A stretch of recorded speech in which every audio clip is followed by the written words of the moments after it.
Halo teman-teman, kita lagi ada di Alfamart Puri Nirwana Residence.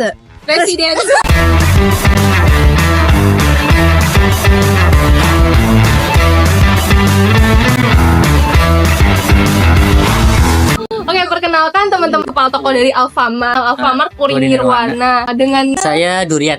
Duryat, Ya. Bapak Duryat masih sama namanya ya dari Masih dulu ya? sama dari dulu. DPR. Bukan OPR ini. Di Alfamart itu sekarang ada berapa karyawan nih Pak tiap toko?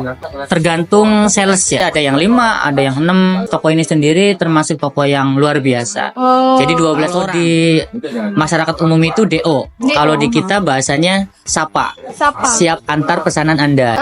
Itu kita ada namanya aplikasi AlfaGip. Minimal transaksinya Pak? Enggak ada minimal, sampai 3.000 pun kita kirim. Wah, gokil. Loyalitas kan. Untuk pengiriman itu semua karyawan atau ada bagiannya, Pak? Ada bagiannya. Secara SOP itu kan hanya satu khusus untuk ngirim pesanan itu kan. Jadi setelah saya evaluasi, kalau untuk hanya mengandalkan satu orang itu kita tidak bisa. Termasuk yang cewek, kalau memang dia skillnya, maksudnya ya kayak Ajiza nih, seumpama nih basicnya gitu.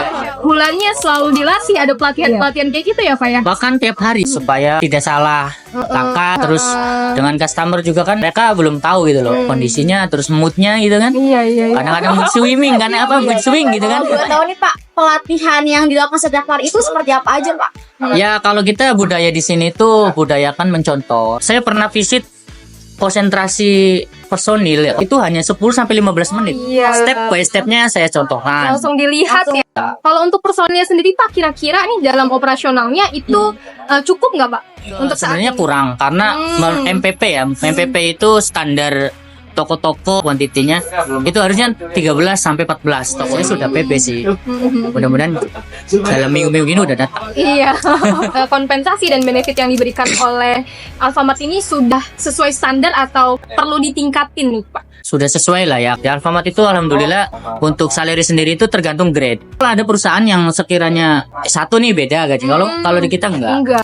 Dan apa tadi kedisiplinan ya? Iya. Saya sendiri menerapkan di toko ini masuk itu jam 6. Bukan tentang siapa yang tidur lebih lama, Tapi siapa yang lebih cepat bangunnya. Jam 6 kita sudah mulai beroperasi. Udah buka ya, berarti wah Karena- ngalahin ayam berkokok gitu Bang. Lewat dari jam 6 5 menit maka ada sanksinya. Tapi ya sebelum itu ya kita juga berkomitmen Jadi dulu. peraturannya Iya. kalau mau silakan, kalau Iya. tidak mau selamat tinggal. Iya.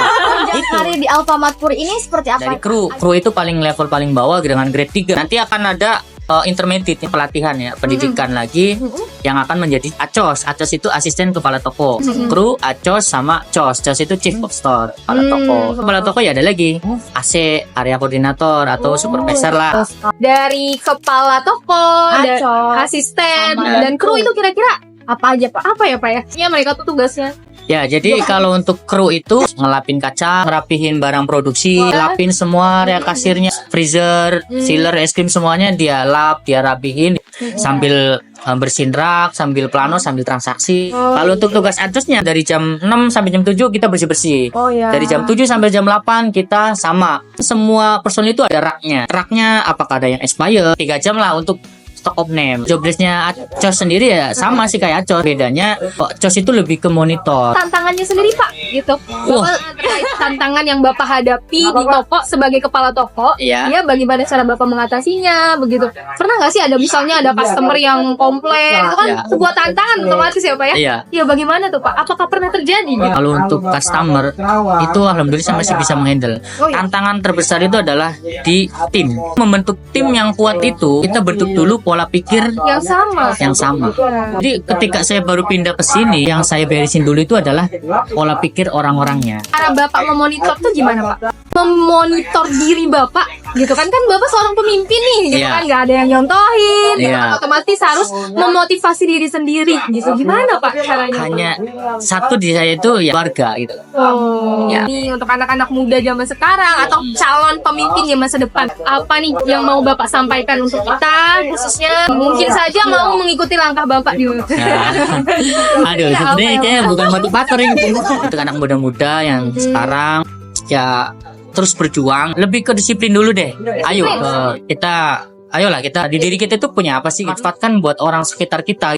Karena kalau kita bermanfaat buat orang lain kan, maka akan lebih keberkahannya itu lebih. Saya bukan orang pinter ya kan, tapi saya mau belajar gitu ya. Untuk waktu dan kesempatannya, terima kasih banyak ya Pak ya. Ya sama-sama, saya juga terima kasih udah mampir. Semoga Allah balas kebaikan Bapak dengan kebaikan yang banyak dan Amin, barokah. Allah. Ya, mari kita akhiri percakapan ini dengan salam. Wassalamualaikum warahmatullahi wabarakatuh. Waalaikumsalam. Oke, terima kasih banyak ya Pak Makasih, ya. makasih.